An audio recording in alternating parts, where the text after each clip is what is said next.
And it was the greatest thing. I used to do this all the time to kids. And I remember right around second grade, and you'd walk around and you'd wait for somebody to sit down in their seat. And as soon as they would go sit, you'd pull it out. And it was the greatest thing. I would laugh and have so much fun with it. But finally, one day, someone did it to me back, and I cried. Yeah, it's not that fun when it happens to you. No, it wasn't like it hurt. It was more embarrassing than anything. I think I remember falling and sitting in there on the floor crying, and everyone was like laughing because, I mean, it was funny when I was doing it. Oh yeah, like I would do that too, and then it happens to you. You're like, oh man, this isn't that fun. Yeah, but then you would forget about it and do it a couple days and later. Do it again. Do it again and laugh. Yeah, it's like, no, sure you did it again that day. Yeah, because you didn't learn. Why would we learn our lesson? No, several times I probably did it. Good morning, everybody. Yeah. Welcome, everybody. Welcome back to the Two Dumb Yinzers. This is the episode 316, the Stone Cold Steve Austin, Mike, 316 episode. We're only going to be able to say this one time in the history of our show. 316. Maybe I should put Stone Cold on the thumbnail. Put a little Stone Cold on the thumbnail. I had Kenny Pickett on there, but I'm gonna put Stone Cold Steve Austin. Put them both. Don't just put you know what I mean. Put the thing about I gotta tell you, Mike. The thing about your thumbnails, they're amazing sometimes. I mean, some of them I'm in awe. And it's like for example, and this isn't even one of my favorite ones. Excuse me, but this is the one that off the top of my head is the one that you had like back whenever about this time last year, I think, and we were talking about the Steelers, and everyone was anticipating the arrival of Kenny Pickett. He hadn't played yet, and you put like the Jesus opening up the sky in the background, and like they were so creative and nice. And I always thought to myself, wow, these are really, really good. You have potential, man. You really, when you want to. Like, I'm not that creative of a person. I am not that artistic, and like in my mind, they look a lot better than they do on once I put them down. Yeah.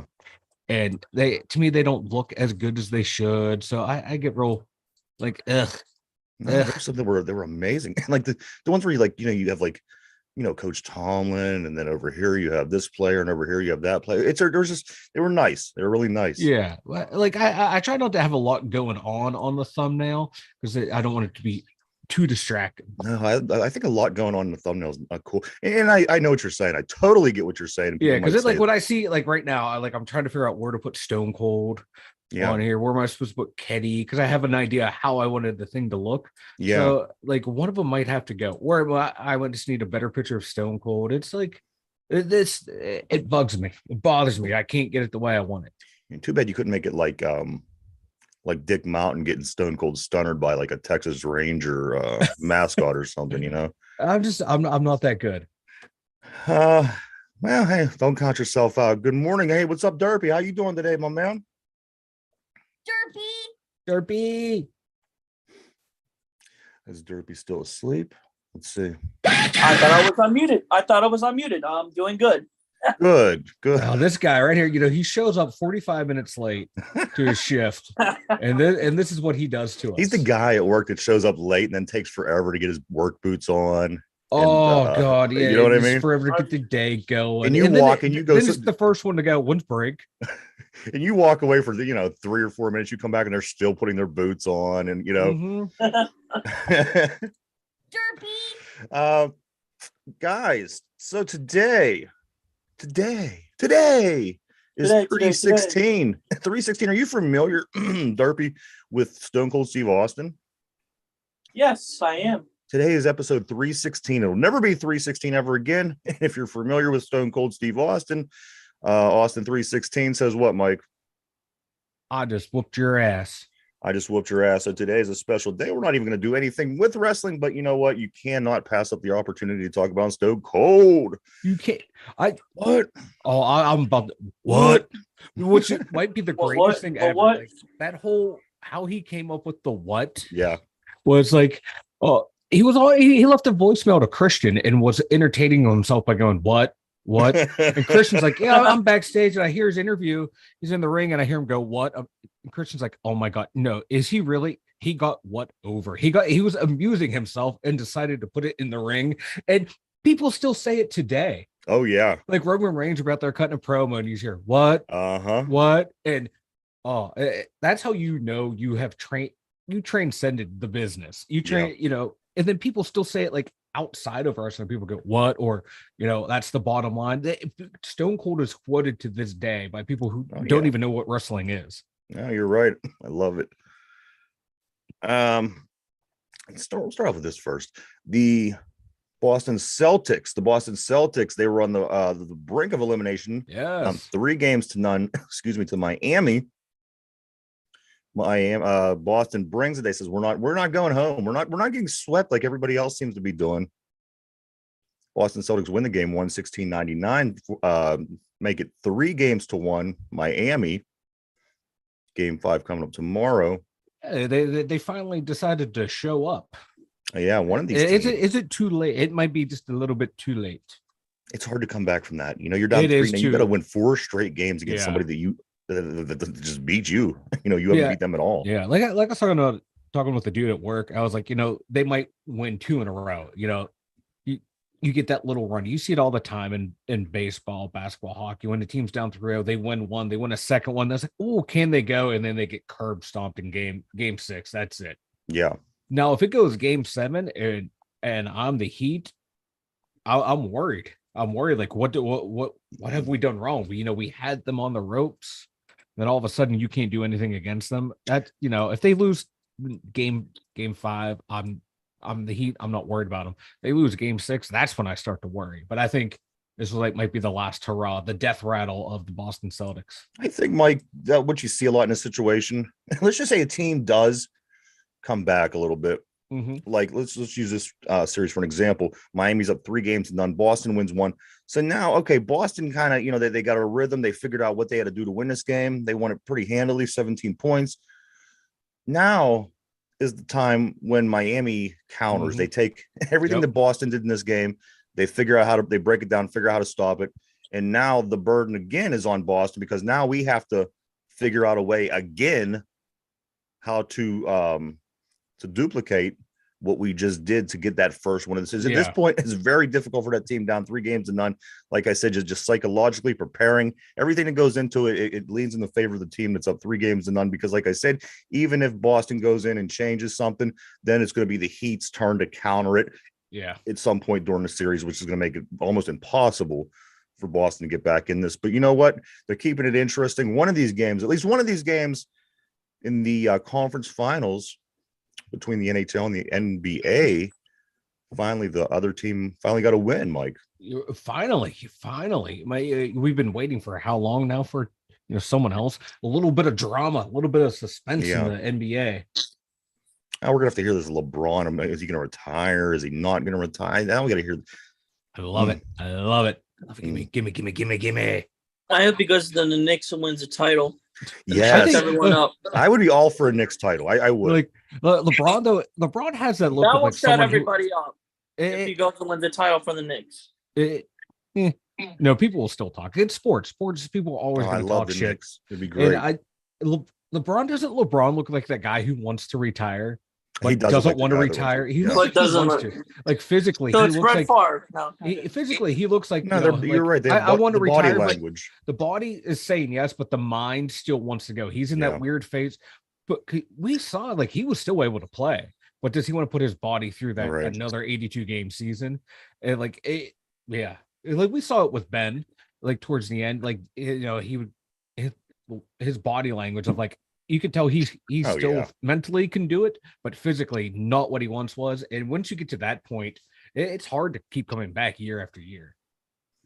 Cover the floor with ice. Game 4 tonight, Mike. The Carolina Panthers down 3-0 to the Florida Panthers. Carolina Panthers. So they're down 3-0. Game 4 is tonight at o'clock. The Hurricanes need to do what the Celtics did last night, or they're going home. In the Florida Panthers that we helped get there will be on their way, dominate their way to the Stanley Cup Finals. I'm not gonna lie, I did not see this happening. The nobody did. Nobody did. Well, I'm talking about even just the Panthers, that's obvious. I'm talking about the elephant in the room. This Carolina Panthers team that all of a sudden forgot how to play hockey. They're one of the hottest teams in the league.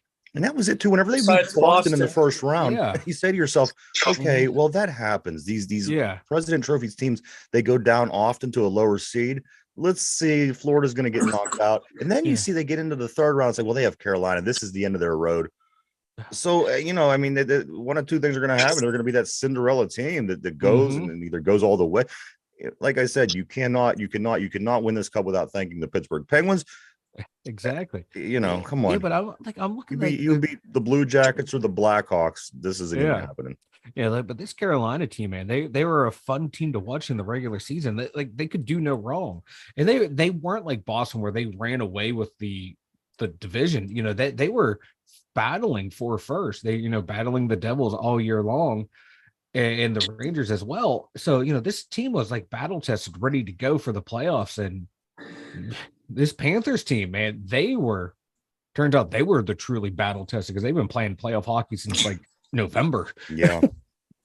I just thought like this was going to be Carolina's year, and my God, Florida's just and if you live in Florida and you're a Panther fan, or from no matter where you're from, you got to say to yourself, this feels like destiny. And you have those moments in sports where you say to yourself, this just feels right. This is going to work. It's you're going to win just because you're getting that feel from this team. We'll take a look at it again once we see what the finals line up to be, and we'll take a look at analyze that. But as I said, it just kind of feels like has that meant to be feeling. This team is meant to. But you know what? A lot of times these Cinderella teams, they get to the finals and they can't get it done. So it's going to be interesting. It's going to be a lot of fun. I think it's good for hockey. They kind of have to me that to give it a home style feel is that Steeler team that had to win all the games to even make the 6th seed, had to win out.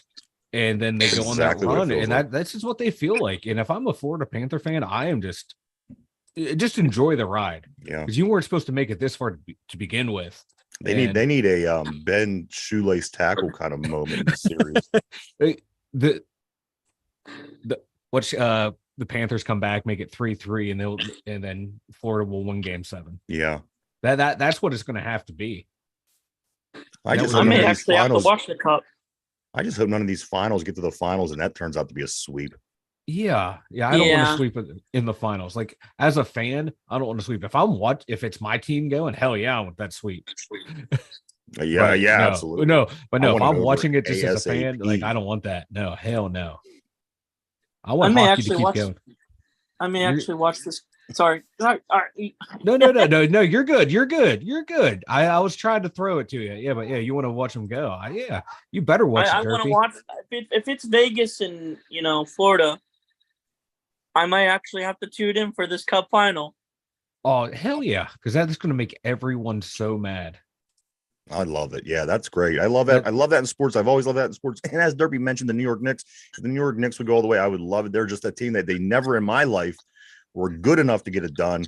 The best opportunities they had was during the Jordan era. They just couldn't get past MJ. And then, other than that, they just never really had a good team. So I would not mind seeing the Knicks win the championship in the NBA. And as far as the NHL goes, guys, you got to say, I mean, this Vegas team's only 5-6 years old now.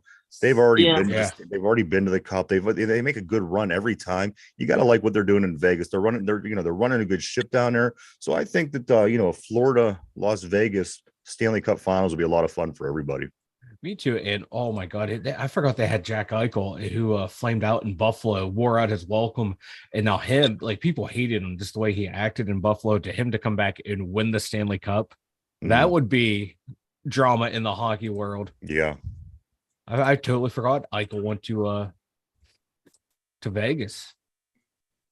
In hockey, the Bonino-led Team USA is 7-0 in the preliminaries. This is the first time a Team USA has ever done this. Woo! What? Bonino-led, Casey DeSmith goaltending. This team, they are getting ready. They're getting ready for the quarterfinal rounds coming up. We will find out more later today, I think. We found Casey DeSmith's level. Yeah. You can play at this one without all the best NHLers. Right. Over to baseball, guys. To me, it seems more and more that these days between Mitch Keller starts feel like they're getting longer and longer and further away and further away. The Pirates played again last night, game 2 against the Texas Rangers. Rangers win this game. And they win it in the first inning. It was 2-0 after 1. The Pirates only scored 1 through the course of the game. Therefore, the game was over after 1. Mhm. However, they did make them play a whole game. It was 6-1 final count. Pirates dropped to 25-23. The Texas Rangers move up to 30-18. They play a rubber match game today at 12:35 here in about a half hour. Check it out if you have the opportunity to do so. We have Johan Oviedo on the mound for the Pirates. He's 3-3 with a 4.69, 43 Ks. And then Martin Perez on the hill for Texas. He's 5-1 with a 4.10 and 38 Ks on the season. So, like I said, it seems like it's getting further and further from them, in between them games. I want to see Keller out there every day. I got up this morning in the back of my head knowing that it wasn't his day, but I thought maybe if I look real quick, he'll be on the probable pitcher. You'll just manifest it into reality. Yeah, I was trying to manifest. But I kind of feel bad for Dick Mountain yesterday. He pitched well up until that 6th inning, man, and it just fell apart. It sure did. Because he look at it like just going off stat line, like nine Ks, 2 walks, okay. But then he got blown up. But the team around him didn't help. You couldn't score a single run, or more than a single run, excuse me. J1 Bay, I don't know where he was running to yesterday. And he's having a slump. This is like issues, man, that remind me that it has plagued like the bad teams that Shelton had, the bad teams that oh my god, who was the manager before him? Oh my god, I can picture him. Clint Hurdle, yes. The bad base running and the bad fielding. It feels like for the past decade and a half that bad fielding and bad base running have been the hallmarks of Pirate baseball, and we see it rear its ugly head again last night. Like I have no idea what he was trying to do. Why would you run that far, round that wide past second? It makes no sense. No sense. Like you can't hit, you can't field. Can you do some base running? It's amazing the complete turnaround that's going on here. The name Nathan Eovaldi kind of came. We made it notable yesterday on the show because nobody could pronounce it, but he did a complete game last night in this win over the Pirates. Here's a couple numbers for you. Pirates are 5-15 in the last 20 games. That's not good. That is hey, I'm no math major. I'm no baseball expert, but I know 5-20 is not good. Over the past month, check this out, guys. I'm going to give you what happened in the division because we know that they're having a hard time in the division. So this is since April 23rd. This is the team's records in the division. The first place Brewers are 10-15. Second place Pirates are 9-15. The third place Cardinals are 12-15. The Cubbies coming in next at 8-17. And then the only team that has a winning record is the Cincinnati Reds, who's sitting in the basement with a 13-12 record. Reds are 6 games out. Brewers, like I said, they are with the win last night. They are in first place by themselves. Pirates dropped to 1 game out. The Cubs sitting at 4.5. Cardinals working their way back in at 5 games out. And as I said, the Reds sit in the basement with 6 games out. What I've been watching too, this streak is our run differential. Just drop, game after game after game, series after series. We're now down to what, plus 14. And we were a lot better than that. This offense cannot produce. Look at the home and away splits. We're 12-12 at home, 13-11 away. Like we can't even get home cooking in our favor. Yeah, they got to win today to stay on the positive side, which they've been in all season, and they've been those numbers that you're talking about right now. They've been on the positive side for us all the way until this point, until the Pirates lost last night, dropped them 12-12 at home. Pirates got to win today to keep that the winning record at home alive. See, and the thing frustrating about this slide with the Pirates is it's just fundamental baseball they're having trouble with. It's really hitting, bad. Pitching, fielding, base running. There's you don't have to dig deep into advanced analytics to find a cause to what's happening. They just can't hit. They just can't pitch anymore. They can't field. They can't run. Do anything. They can't. No, it's like we need the A's, and we need the A's now. Yeah, it's like I said, man, that series against Tampa Bay was going to show how is this team going to respond? Yeah. Are they just going to push it aside and keep playing the way they were, or are they going to let that drubbing affect them? And they've let it affect them. It's been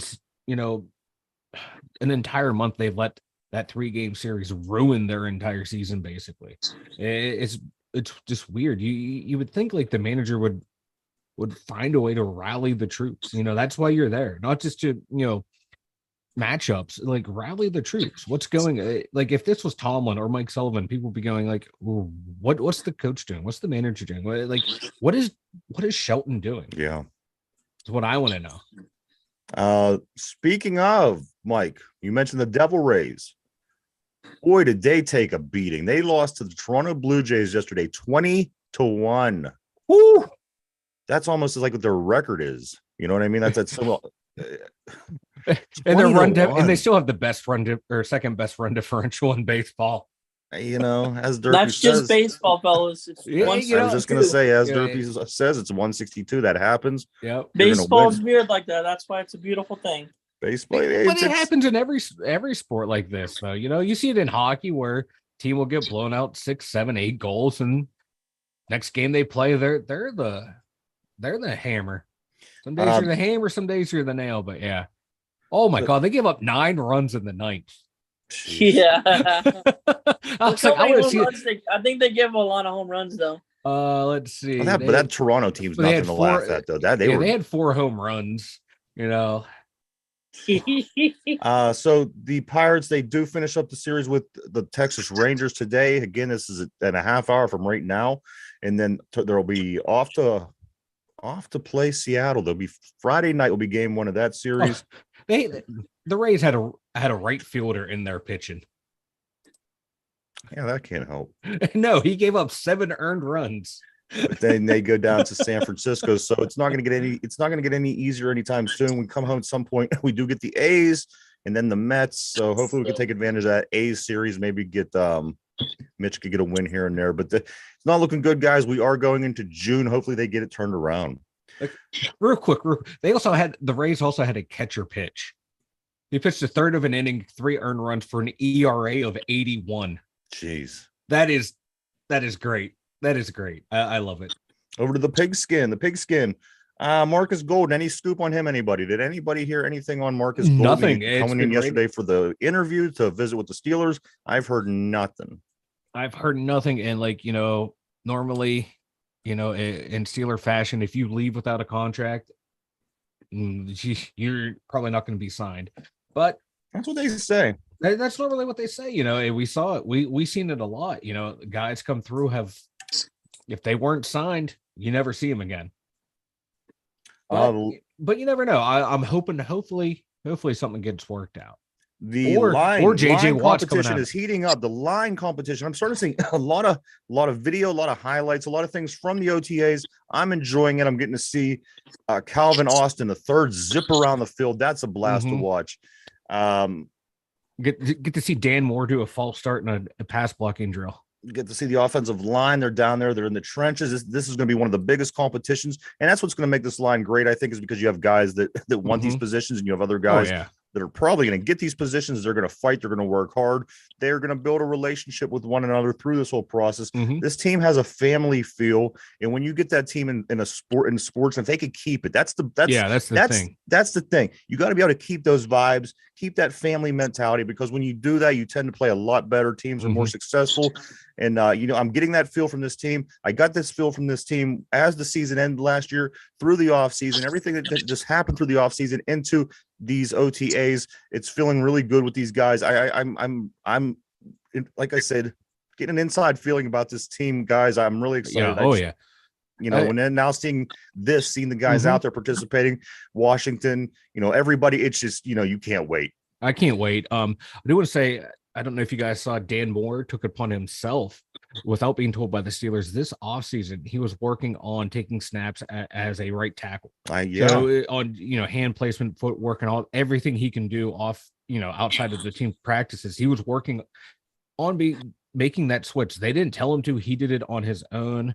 And I love like the false narrative of, oh, we got a battle between Dan Moore and Broderick Jones. All right. If You got if to. Broderick You Jones is gotta not say day it, one though. starter in the NFL, why draft a left tackle? That's the thing. Yeah, I understand. You know who's going to be there. I know. I just, to me, it feels like a false narrative.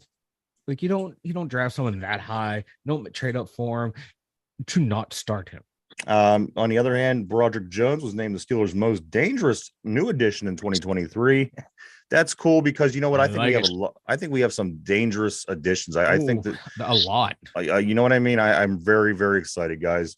Washington's another big one. I'm seeing constant Washington highlights. This guy's a monster. He loves the block, and that's going to open up for Armuth a lot more as well to give him more opportunities on top of a lot of opportunities that he had prior. So that's going to be it's huge. like I said, they bring this together, man. I think we have something special. That offense it has that feeling in. My God, that picture of they showed what Jones and Washington doing the blocking drill side by side. Our tight end looked bigger than our left tackle. Yeah. He did. That is freaky. And Broderick Jones is not tiny. And these two guys, they were just winning the national championship not too long ago. And they're winners. They're winners. They're winners, damn it. If you ain't first, you're last. Damn it, Ricky Bobby. I was hopped up on so much stuff back then. You could be second, third, fourth. Joey Porter Jr. compliments Minka Fitzpatrick and Patrick Peterson on their leadership. He said these guys are amazing. We're learning a lot from them. We're learning how to watch film a little bit more, a little differently than we already know how. A lot of good things going on. As I say, nothing but positive words coming from this camp. It's great. I love it. And if I hear, have you noticed the smiles on Mike Tomlin's face? Yes. On these drills? My God. Yes. I haven't seen him smile since he raised the Lombardi. Yeah, I agree. It's looking good. It's feeling good. It's May. I know everyone's feeling good in May. Calvin Austin, I seen him zipping around. I thought, geez, he's fast. This is the first time I think I've even seen the guy move around in a Steeler uniform, right? It feels like it. It really does feel like it. Because he didn't do it. Did he do anything at training camp before he got hurt? Or I don't know. I don't remember going into training camp, or I can't remember. I just remember don't remember seeing him at all. So that is exciting, and hopefully, a year off didn't diminish his skills.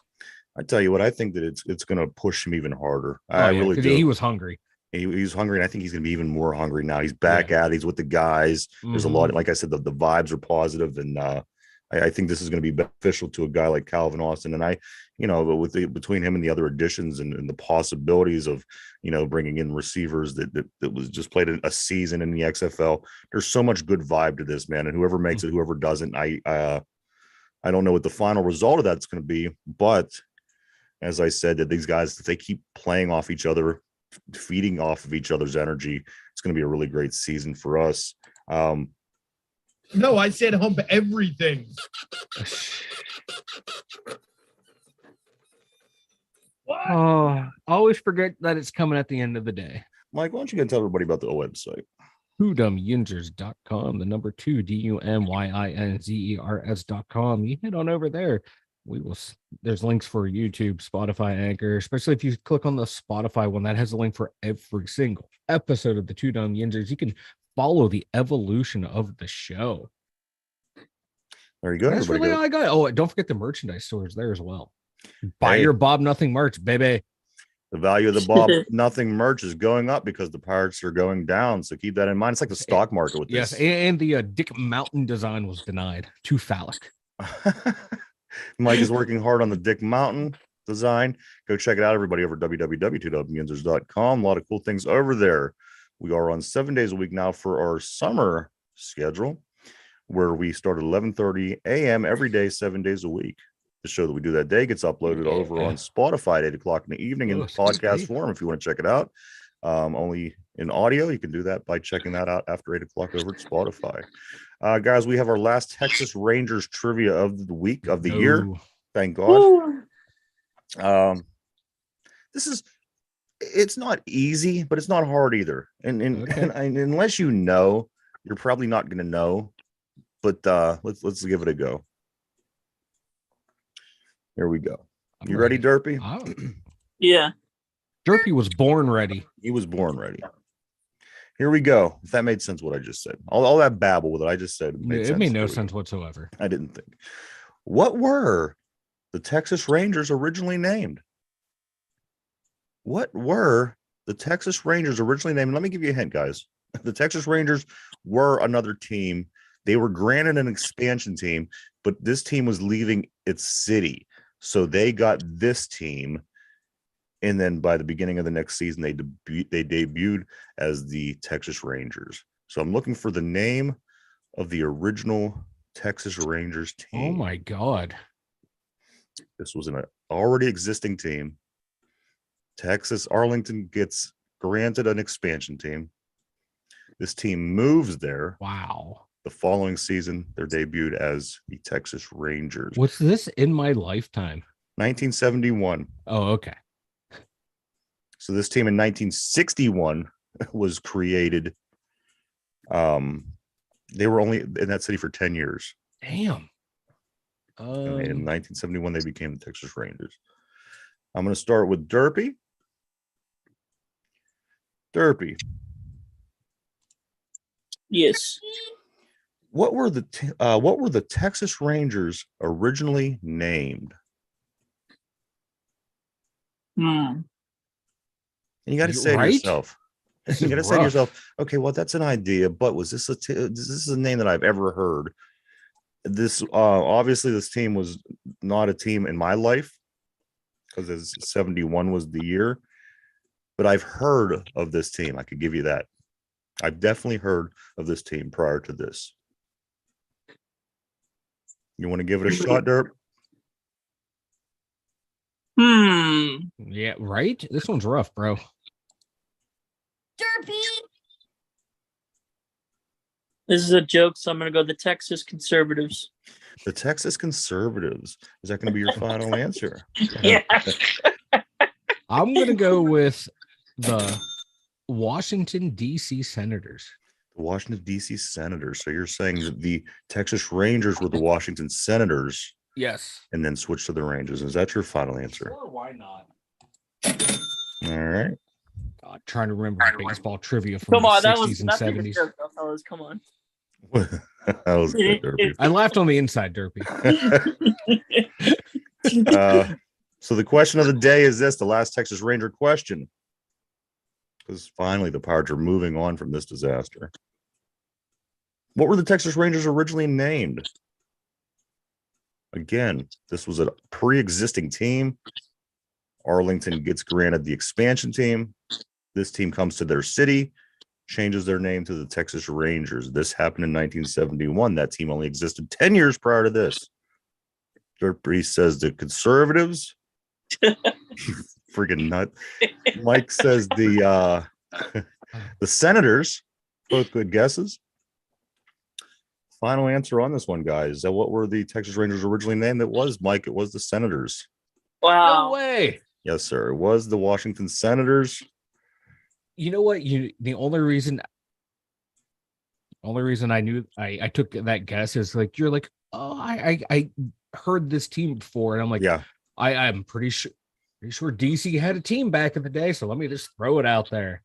They did, and eventually they came back as the Nationals many years later, but it was a good pick.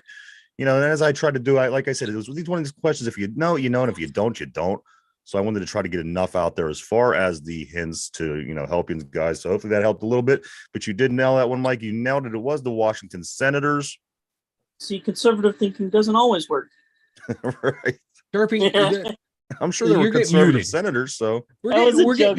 we're getting Technically, muted. you're not wrong. I told Derpy our stance on the show. We steer clear of things because, you know, I want everyone to listen. I'll take everyone's money. there you go. Way to be creepy just at the end of the show. I can be real creepy. Let me get the creepy lighting going too. What do we think? Do anybody got anything good before we take off for today? Mike. Hold on, working on my creepy lighting. I got nothing today. Here we go, everyone. It's OTAs have started. Don't overreact to everything. My God, the stuff I'm reading on Twitter, not just from fans but from the media, just slow your roll. It's Yeah. football in shorts. I'm excited it's out. It's happening, but it's football in shorts. We already got one guy in the city here who is going on and on about TJ. He's the highest paid, the best player, the team captain. Shouldn't he be there? I'm sure you've seen this on the feed at some point. I thought, dude, chill out. They know what they're doing. They're pros. Is it your buddy or my buddy? Nah, it's I don't know. It's one of them. I know who it is, but I don't remember whose buddy it is. Oh, okay. But there you have it. What about you, Derpy? Well, he made it today. TJ made it today. I actually checked Twitter. He did make it today. Yeah. So now you could calm down there. You know who you are. Derpy, anything before we take off, man?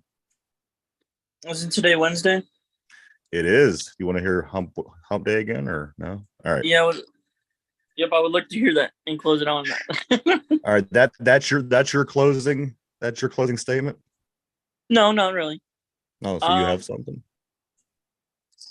Got anything, Derpy? Go Panthers. Go Panthers. Go Panthers. Check that out. That's tonight at 8:00. Panthers up 3 games and none. They're trying to shut it out. The Carolina Hurricanes trying to stay live. Here in about 16 minutes, you have the Pittsburgh Pirates finishing up their rubber match. They're starting a rubber match game to finish up the Texas Rangers series. Go check that out. 12:35. For Derpy. No, I said hump everything. What? Too much. Mike, Ryan, the two dumb Yinzers. Everybody have a great day. We'll see you tomorrow. Bye-bye. Deuces.